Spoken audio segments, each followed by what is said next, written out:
Oh my God. Hello, નમસ્કાર, જય શ્રી કૃષ્ણ. હું છું તમારો પ્રિય ખજૂર. આમ તમે જો એરિઝોનાના પ્રવાસે છો તો એરિઝોનામાં એટલી બધી જગ્યા જોવાની છે કે કદાચ 5 વર્ષ તમે ફરો તોય તમને જગ્યા ખૂટી રહેશે, એટલી બધી જગ્યા છે. પણ તમે જો એરિઝોનામાં શોર્ટ ટાઈમ માટે આવતા હો તો થોડી જગ્યા તમને એવી બતાવીશ કે જ્યાં તમે તમારો પ્રવાસ સારી રીતે કરી શકો છો.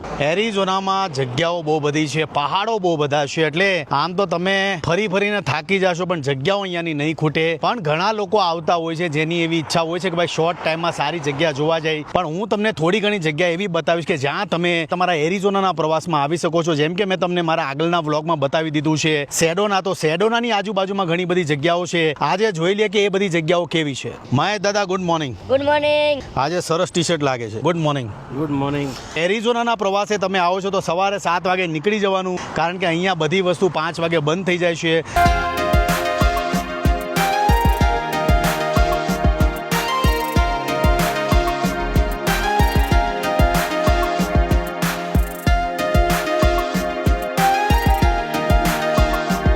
જો તમે સેડોનામાં આવો છો, એરિઝોનાના સેડોનામાં આવો છો, તો આ પાછળ મિડગ્લી બ્રિજ પિકનિક એરિયા છે, જ્યાં તમે એક દિવસ માટે આવી શકો છો. તમારી બકેટ લિસ્ટની અંદર જરૂરથી મિડગ્લી બ્રિજને રાખજો સેડોનામાં હો તો, કારણ કે અહીંયા તમે બ્રિજનો નજારો માણી શકો છો. અહીંયાથી લોકો નીચે ચાલીને જાય છે અને નીચે તળાવ છે, એની અંદર નાય છે. બ્રિજને બેકગ્રાઉન્ડમાં રાખીને ફોટોગ્રાફી કરી શકે છે. ને આ જે જગ્યા છે ત્યાં મસ્ત ચાલીને નીચે જવાનું છે, જ્યાં તમે તમારો એક દિવસ પિકનિકનો પસાર કરી શકો છો. અને આ જગ્યા પણ ઓસમ છે, એટલે તમારી બકેટ લિસ્ટની અંદર મિડગ્લી બ્રિજને જરૂરથી રાખજો.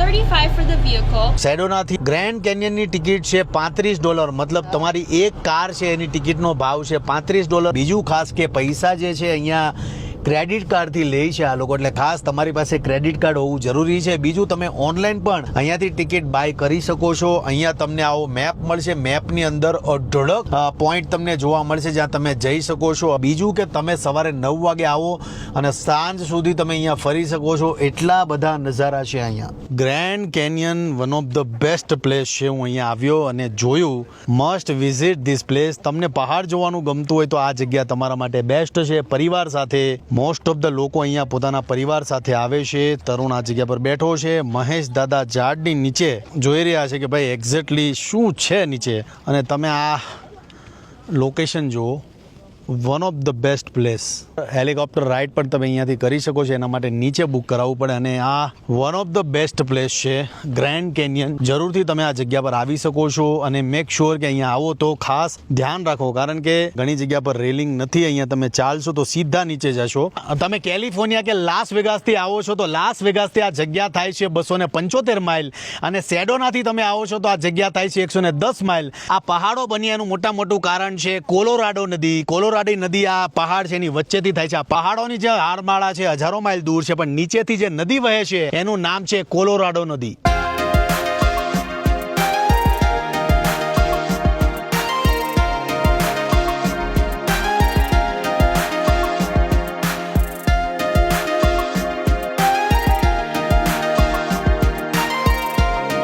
ગ્રેટ કેન્યન નેશનલ પાર્કમાં તમે આવો છો એ જોઈ લીધું છે. હવે અહીંયાથી 2.5 કલાકનો રસ્તો છે. ધ પેજ નામનું સિટી છે, ત્યાં 2 જગ્યા જોવાની બાકી છે. એટલે તમે એરિઝોનામાં આવો તો આ 2 જગ્યા જોવાનું ભૂલતા નહીં. એક છે લોવર એન્ટેલોપ કેન્યન અને બીજું છે હોર્સ બેન્ડ. આ 2 જગ્યા છે વન ઓફ ધ બેસ્ટ જગ્યા છે. એટલે અહીંયાથી જશું, 2 કલાકનો રસ્તો છે, ફટાફટ ભાગીએ છીએ ત્યાં. આ નેશનલ પાર્કમાં જો તમારી પાસે પર્સનલ વ્હીકલ ન હોય તો આ બસ દ્વારા પણ તમે અહીંયા આવી શકો છો. ટ્રાન્સપોર્ટના ઘણા બધા માધ્યમ છે, ચિંતા કરવાની કોઈ જરૂર નથી.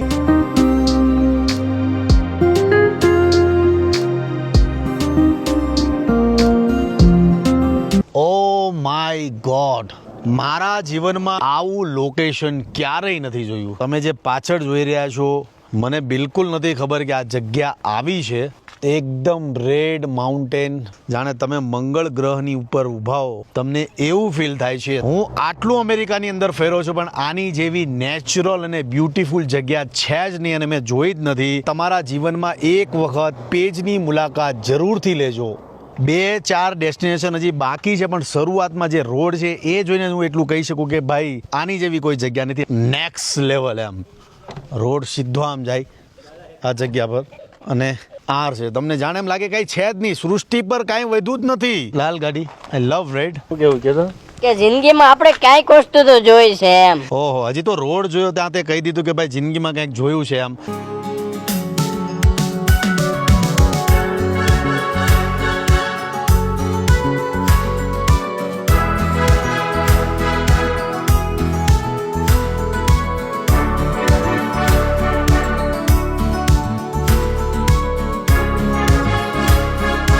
દુનિયાની સૌથી બેસ્ટ જગ્યાઓમાંની એક હોર્સી બેન્ડમાં હું અહીંયા આવ્યો છું. પેજમાં આવેલી આ જગ્યા છે અને $10 અમે ટિકિટ લીધી છે. તમારી એક કાર હોય છે તો એની ટિકિટ હોય છે $10, પણ $10 વર્થ ઇટ છે.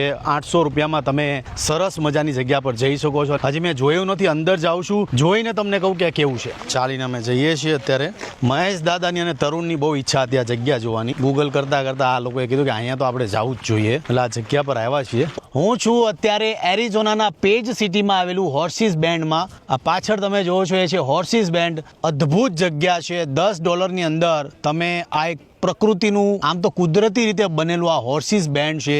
જ્યાં તમે આવશો તો તમને કોઈ શબ્દ કોઈ વસ્તુ બોલવાનું મન નહીં થાય એવી શાંત અને પીસફુલ જગ્યા છે.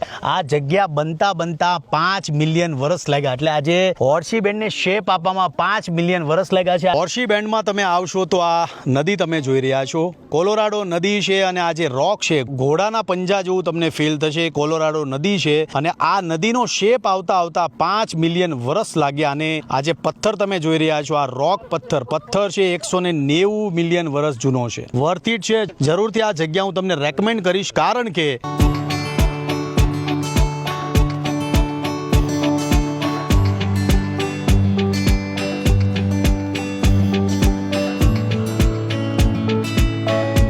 મોસ્ટલી આપણે શું કરીએ, આવા રિસ્ક લઈએ. આ ભાઈ છે અહીંયા બેઠા અને નીચે જોવો. તમે ફોરેનમાં ગમે ત્યાં જાઓ ને તો તમને આવી રેલિંગ જોવા મળશે. આ રેલિંગ છે.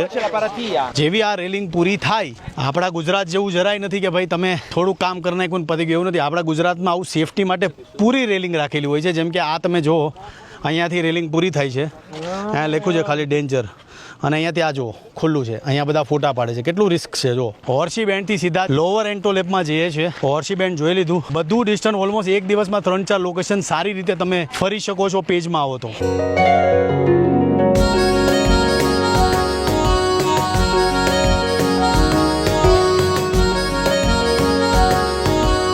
લોઅર એન્ટેલોપ આવ્યા હતા, પણ પ્રોબ્લેમ એ થઈ ગઈ કે તમે અહીંયા ફોન છે, વિડીયો છે, શૂટિંગ છે, કોઈ વસ્તુ કરી ના શકો. Not allowed. કેમેરા છે, આ છે, કોઈ પણ વસ્તુ અલાઉડ નથી. ઇવન તમે બેગ પણ ન લઈ જઈ શકો. જે લોકો પેજ સિટીમાં આવે છે, હોર્સી બેન્ડમાં જાય છે અને પછી લોઅર એન્ટેલોપ આવવાનું વિચારે છે તો વિચાર કરજો, કારણ કે અહીંયા તમને ફોન છે, કેમેરા છે, ફોટોગ્રાફી છે કે વિડીયોગ્રાફી કરવા નથી દેતા. એટલે કારણ વગર અહીંયા આવશો નહીં. આપણે લોઅર એન્ટેલોપ નથી જતા અને સીધા જઈએ છીએ આપણે નેક્સ્ટ લોકેશન. ફોનમાં શૂટ કરવા દીધો જ ને તો આપણે જાત તો ફોન નામાં નાખી દેત ને એમ. જગ્યા જોરદાર હતી પણ મૂડ બગડી ગયો. પણ વાંધો નહીં, આપણે નેક્સ્ટ લોકેશન તરફ જઈએ.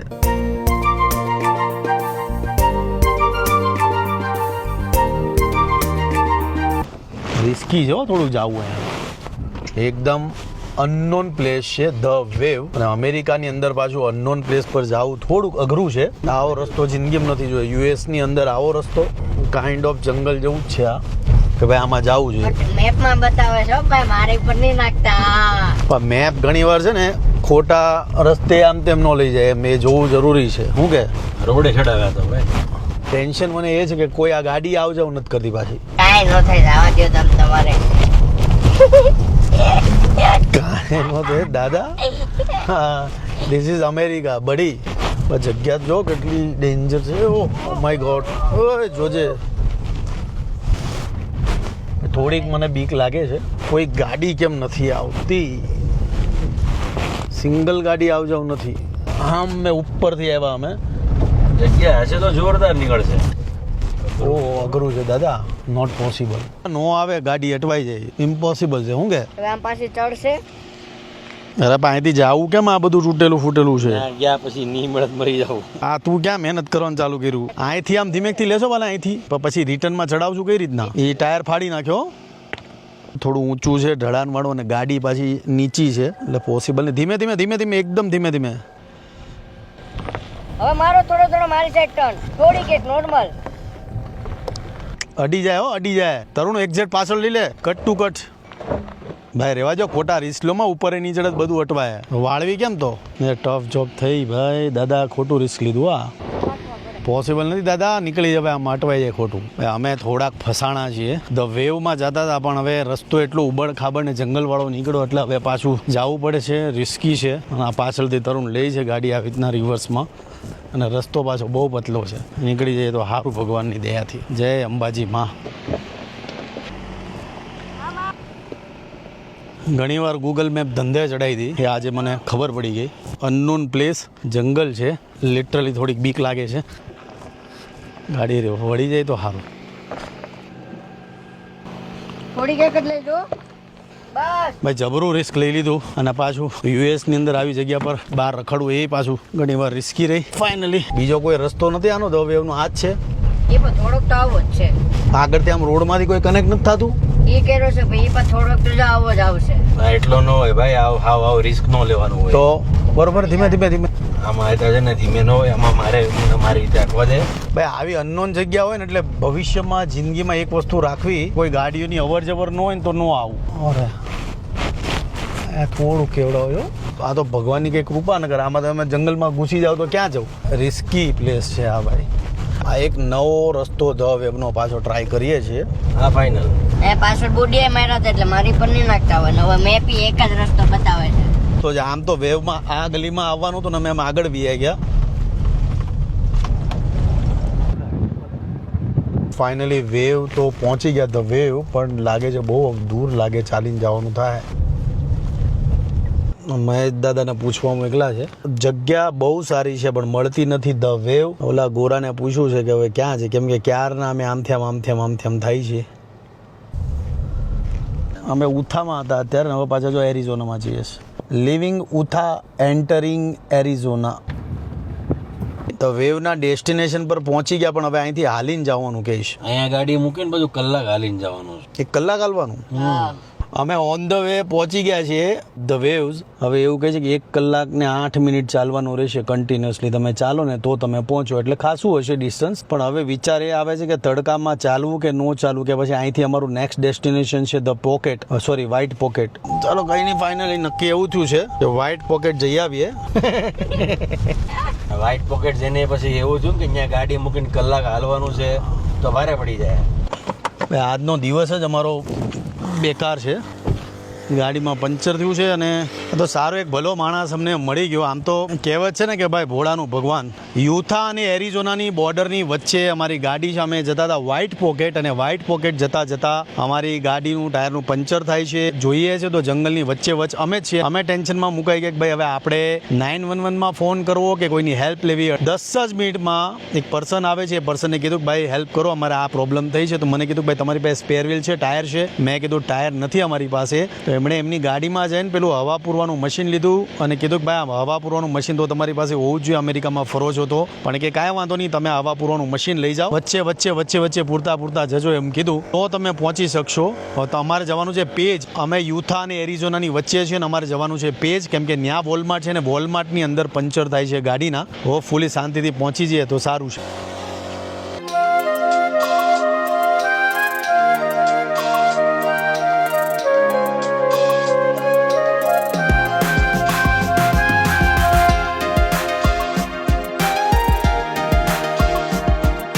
રસ્તામાં અમારે એ પણ જોતા રહેવું પડશે કે ભાઈ હવા જે ટાયર છે બેસી નથી જતું. રસ્તામાં હવા પૂરતા જવું પડશે. વોલમાર્ટમાં જવાનું છે. દાદા જો ટાયર જો ની જોજો ધીમે. આજનો દિવસ જ અમારો નથી સારો, કેમ કે સવારે અમે લોઅર એન્ટરલોપ ગયા તો ત્યાં એમ કીધું કે ભાઈ કેમેરા અને બધી બેગ કોઈ વસ્તુ અલાઉ નથી. ત્યાંથી નીકળીને પછી અમે ધ વેવમાં ગયા, તો ધ વેવમાં ચાલીને જવાનું હતું 1 કલાકનો રસ્તો. ન્યાય ઇસ્યુ થઈ ગયા. હવે પાછા ત્યાંથી અમે સીધા વ્હાઇટ પોકેટ તરફ નીકળ્યા જવા, તો અમારો ટાયર પંચર થઈ ગયો. એટલે આમ તો જો કેટલી ઉપાધિ, એ કારે કેટલી ઉપાધિ. મેન તો પેલું કેવું છે, ટાયર જોતા રહો ને હવા ભરતા રહો. બીજી કોઈ આનું કોઈ સોલ્યુશન જ નથી. ઉભી રાખ દે. એમ તો છે હવા, વાંધો નથી, થોડે બધું હાલી જાય. બે જાવ ડુંગરા ક્રોસ ને બાજુ મને તેમ લાગે હાડા મંગળ ગ્રહ પર આવી ગયા અમે. બીક લાગે એ અલગ. આવું કરતા કરતા આગળ જવું પડશે. પાછી હવા ઉતરી ગઈ છે. દાદા મશીન ગરમ થઈ ગયું ને? અહીંયા ફોડલો ઉપડો અડી ગયું મશીન. જેમ તેમ જંગલમાંથી આગળ વધી રહ્યા છીએ. રોડની વચ્ચે આમ ગાડી ઊભા રાખીને આગળ જવું પડશે.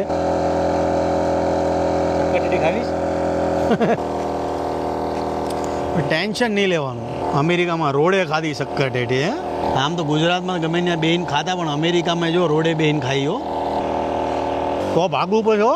મગર ઉકળી જાય. બે જાઓ બેટા. દાદા આવું આપણે વિચાર્યું હતું કે આમ થાય ટાયર.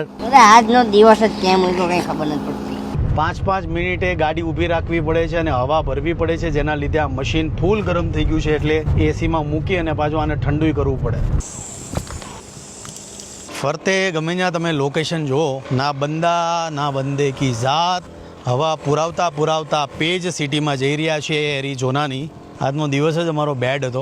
ધીમે ધીમે જઈએ છીએ ને માઇન્ડને એવી રીતના પ્રિપેર કરીએ છીએ કે ભાઈ આજુબાજુના લોકેશન બહુ સરસ છે, ચિંતા કરવાની કોઈ જરૂર નથી. બેકગ્રાઉન્ડમાં લોકેશન જોઈ રહ્યા છો, સિંગલ પર્સન નથી અહીંયા, સિંગલ પર્સન નથી દેખાતો. અમે વારાફરતી હવા પુરાવીએ છીએ. થોડુંક ગાડી ચલાવીએ એટલે હવા પુરાવીએ, થોડીક ગાડી ચલાવીએ હવા જેવું ટાયર બેસે એટલે પાછી હવા પૂરી લઈએ. એવું કરતાં હજી કેટલું આગળ જવાનું છે. માતાજી પોગાડી દે તો સારું ઓન ટાઈમ પર.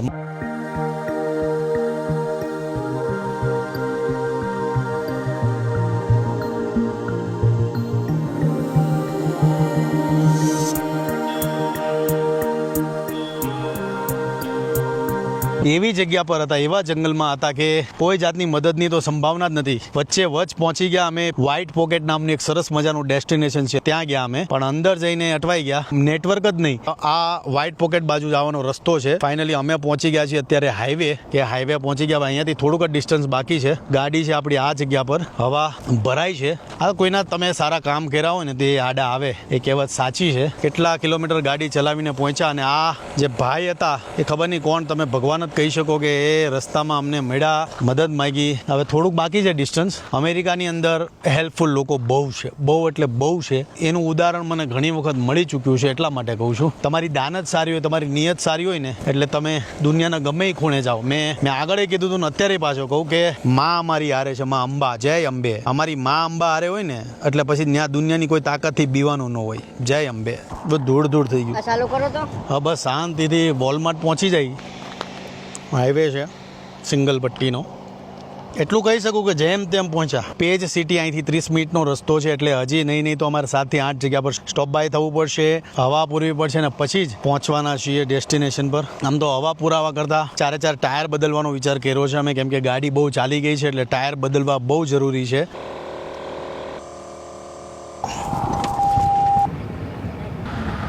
મહાદેવની કૃપા તો જો કે સીધા જંગલમાંથી ટાયરની શોપે વોલ માટે આવી ગયા છીએ. જય મહાદેવ. શ્રાવણ મહિનામાં મહાદેવે આ ચમત્કાર જ અમારી સાથે કર્યો એવું તમે કહી શકો.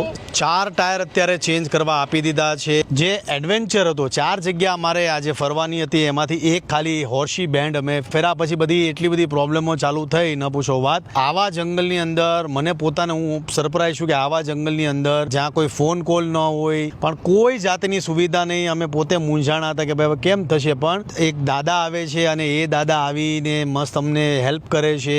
છેલ્લે પાછા એવું કહી જાય કે આ લઈ જાઓ તમે, ચિંતા કરો માં. આજે જે વ્યક્તિ અમને હેલ્પ કરી, ખરેખર માઇન્ડ બ્લોઈંગ. ખરેખર ભગવાને અમને મોકલ્યો. સાક્ષાત મહાદેવ આવ્યા હતા. દાદાએ અમારી એટલી હેલ્પ કરીને કે એની વાત જવા દો એમ. મને પોતાને એવું લાગ્યું આજે કે મારા ફાધર મને હેલ્પ કરવા, કેમ કે જે દાદા હતા અને મારા ફાધર છે એમનો જે ફેસ છે એ સેમ ટુ સેમ મને લાગતો હતો. એટલે હું રસ્તામાં આવતો હતો, મને પોતાને મારા ફાધરની યાદ આવી કે મારા ફાધર મને હેલ્પ કરવા આવ્યો, એવું મને પોતાને રિયલાઇઝ થયું. પણ આજ માટે આટલું છે. જય માતાજી, જય શ્રી કૃષ્ણ. અમેરિકાની ટ્રીપ છે અને અમેરિકાની અંદર અમે જ્યાં જઈએ છીએ ને આ જે ગોરા લોકો છે, આપણા ગુજરાતી લોકો છે, દિલથી અમને આવકારે છે. એના માટે થેન્ક યુ સો મચ. હવે સીધા નીકળશું અમે લોસ એન્જલસ. જય માતાજી, જય શ્રી કૃષ્ણ.